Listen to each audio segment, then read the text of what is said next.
I want to welcome you to another episode of Beyond the Surface Radio. I'm your host, Dr. Wanda Evans-Brewer, and I'm seated this afternoon to give my thoughts on the scandal surrounding Bill Cosby. This is an important topic, and I want to be clear, I by no means want to criminalize the victim. Okay? The accusations are that as of 20 years ago, in fact, there's one case that's as old as 30 years, Bill Cosby was, on some levels, I guess we could say, a little bit of a serial rapist, that he actively drugged and date raped women that he either was in a consensual relationship with, there were a couple that way, and then some that he offered to mentor or was in the process of mentoring. These are the allegations, okay? Most of these cases have been settled out of court. They've gotten some sort of financial compensation and they've gone on about their business. There was one case, that's the 30-year-old case, that has surfaced in the media again, whereby she says, look, I did not take a settlement. I've never taken any money. I was 17 years old. He offered to help me. I was an aspiring model. I was excited. And nothing happened to me till I turned 18. But after that, there were a series of sexual assaults. And by her description, and I'm not going to go off into the sordid details of the sexual assaults, but, basically, if this did occur, it was not a pretty scene. There's only one that I'll speak of, and that's the one where the initial one, where she says that she came to see him at his hotel, that she remembered having a glass of wine, and the next thing she knew, she woke up with a white t-shirt on, and her panties, and he was standing over her.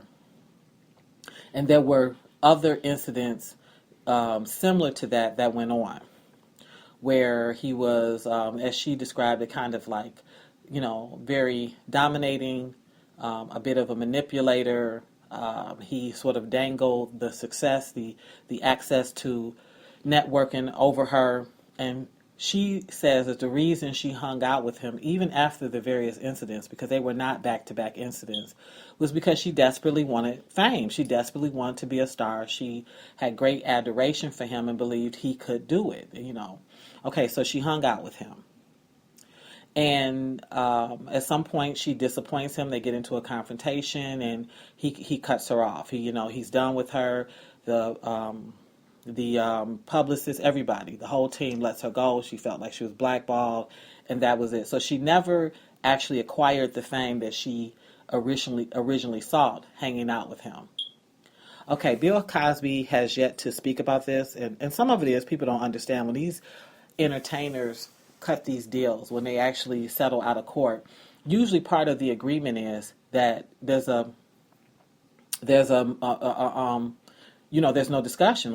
That's it. You don't discuss the details of the case. There's huge constraints put on mentioning names, places, and dates. Like, it is settled. It's basically closed. It's a closed deal. So I'm not surprised that he doesn't want to talk about it. In fact, I would be surprised if he has the right to talk about it, considering that it's settled. And settled means both parties agree and both parties are satisfied with how this has turned out. All right, so we have this young woman, and they recently released her story a couple of places. They interviewed her. And she said, look, there's another young woman who she's not young anymore, but there's another woman that has stepped forward, and she said she actually came forward to tell her story to support her.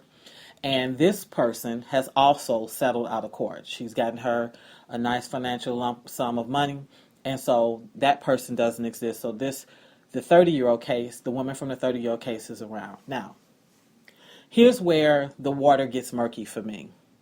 This woman is either a victim or she's not. One thing we know that she's not is a victim's advocate. And I say that because, and this is where I get uncomfortable with her, I don't understand completely her intent. The statute of limitations have definitely gone. They're over. Bill Cosby will not serve any time if he's done this. She cannot get any money from the situation. I'm not understanding why she's telling this now. And part of my confusion and even slight anger and sadness is that if Bill Cosby did this, essentially she wanted to be a star so much, she was willing to let a rapist run rampant in Hollywood, mentoring other women for 30 additional years. And so I have some struggle with her character. And I'm not asking her to be Mother Teresa. I'm asking her to be a victim's right advocate by being willing to share her story. Now, about 20 years ago, Bill Cosby was in the news. He was being blackmailed by a young woman named Autumn Jackson. He thought that he was her father. He had been for quite some time. As far as he knew, she was a love child.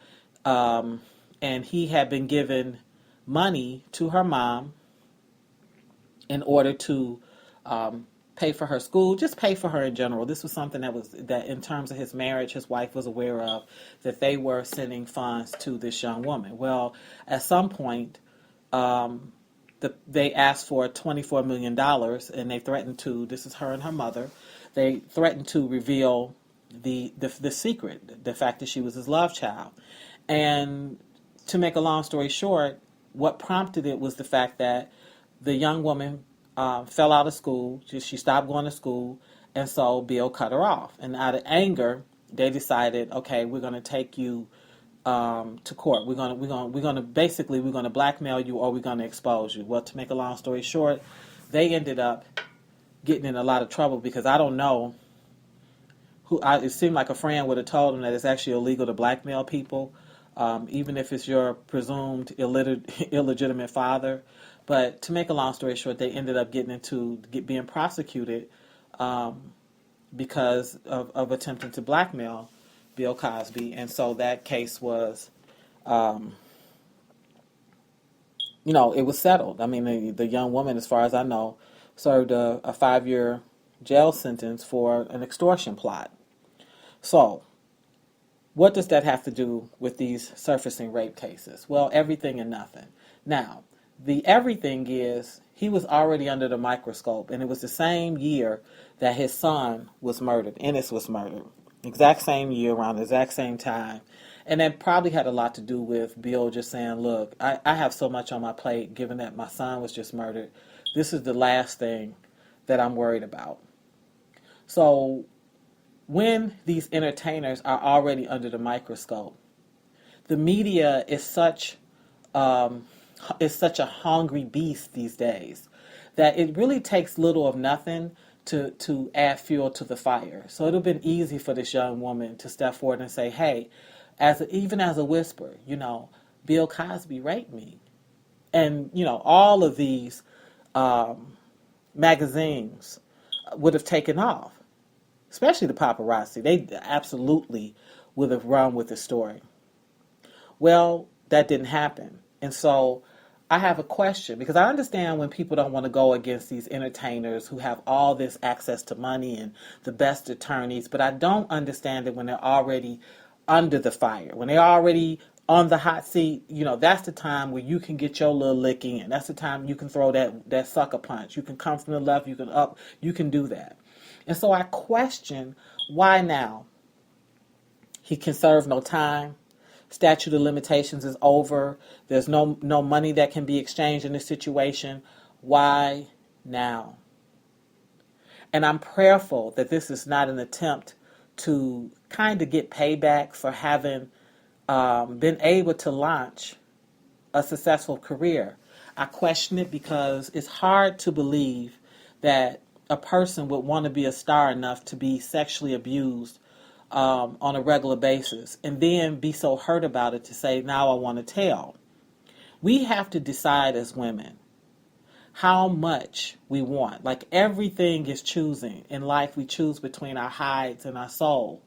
2 people were manipulators and users in this situation. 2 people. I'm questioning the character of this woman.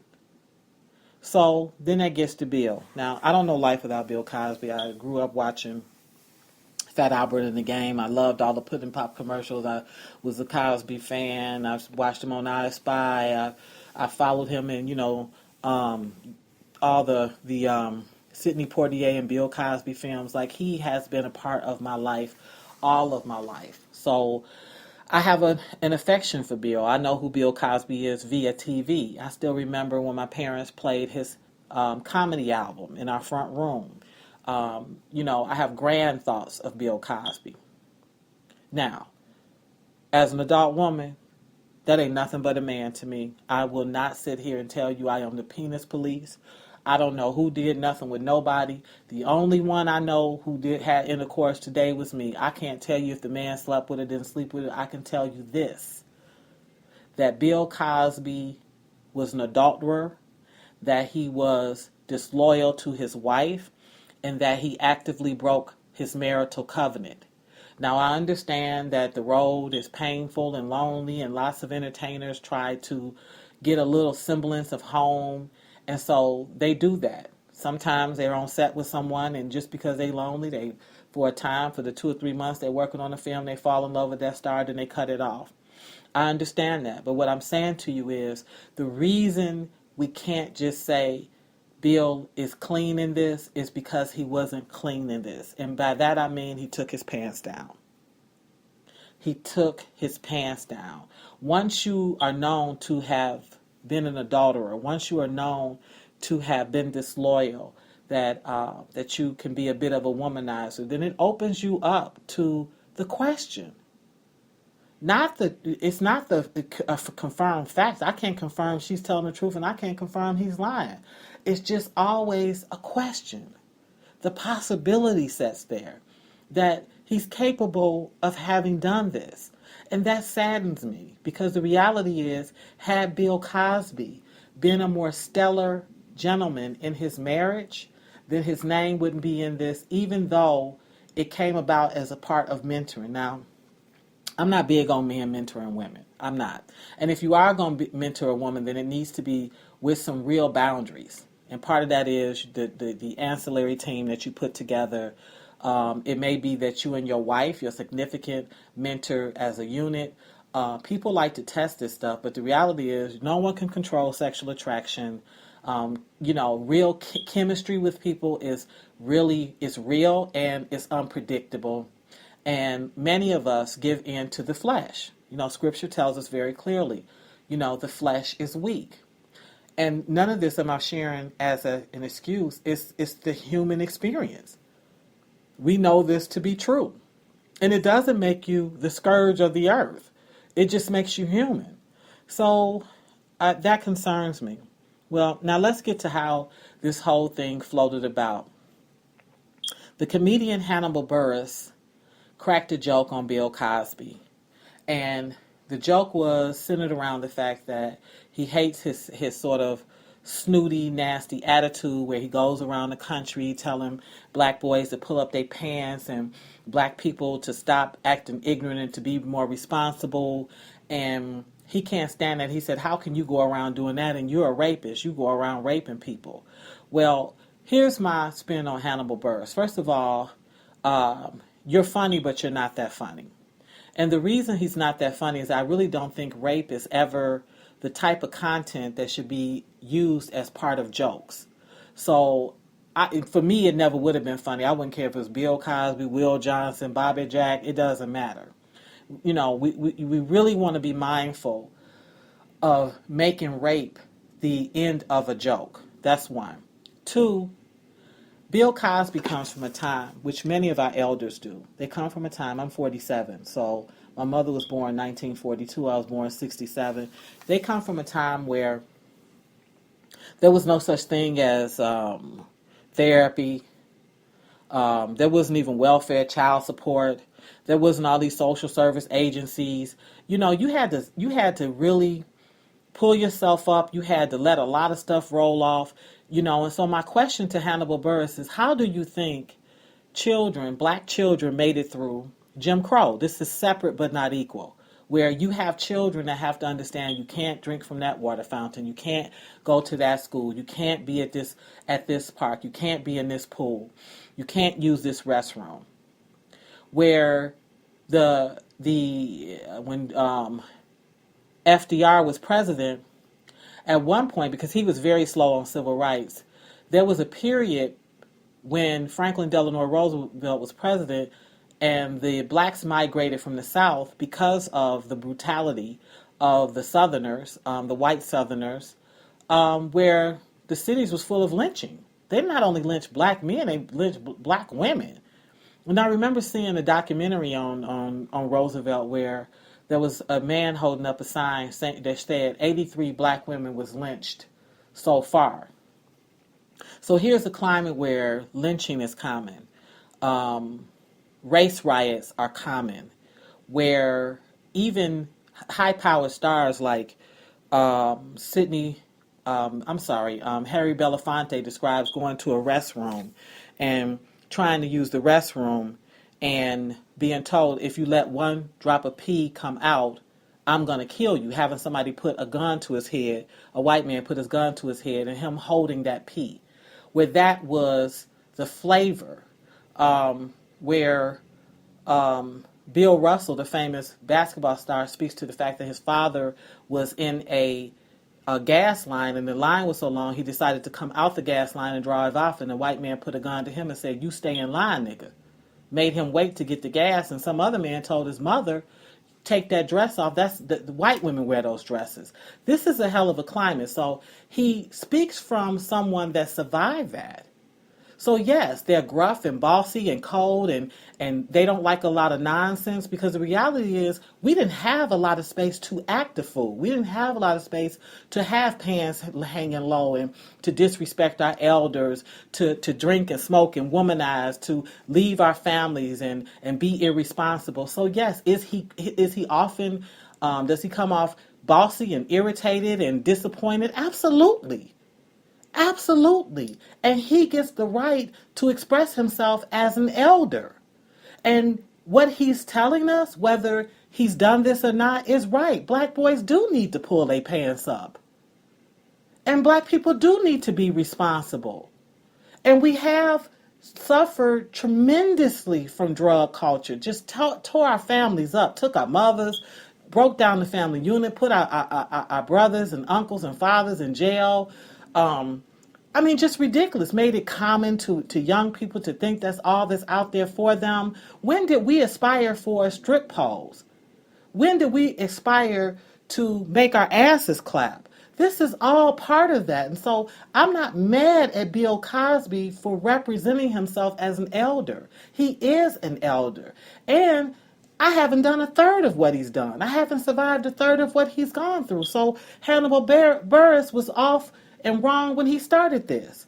If he felt as a black man that Bill Cosby was a rapist and needed to close his mouth, he should have been man enough to call that black man up and tell him just that. Bill Cosby, I've been following your set from one comedian to another. You change your tone. I've heard that you was a rapist. What's up with that? What happened to everything having to be played out in front of an audience? So he's low of character. I don't respect his character. Should Bill Cosby be punished if he did this? Absolutely. Who had the capacity, who had the means to do it? Those women. Did they step forward and follow this thing through? The 13 of them, not one. You either are against rape or you're not. You're either for the progression and elevation of women or you're not. You either respect your group, your ethnic group, and take pride in it, and you want to discipline your own, or you don't. Self-regulation, people. Integrity. Decency. Loyalty. Self-control. All these things still matter. I'm sorry that Bill Cosby is exiting this earth this way, because he's left great legacy. He's done good work. He's done good work. And he can only take this up with the Lord. This is between him and the Lord. And I'm sorry that this is on this young woman's spirit. I pray that this is not someone that is bitter, that she did not do with her career what she thought should happen. Hannibal Burris needs to write some real jokes. Some real jokes that don't take real problems and real issues and make them a whooping stick. You've been listening to Beyond the Surface Radio. I'm your host, Dr. Wanda J. Evans-Brewer. And until we chat again, be safe in God's grace.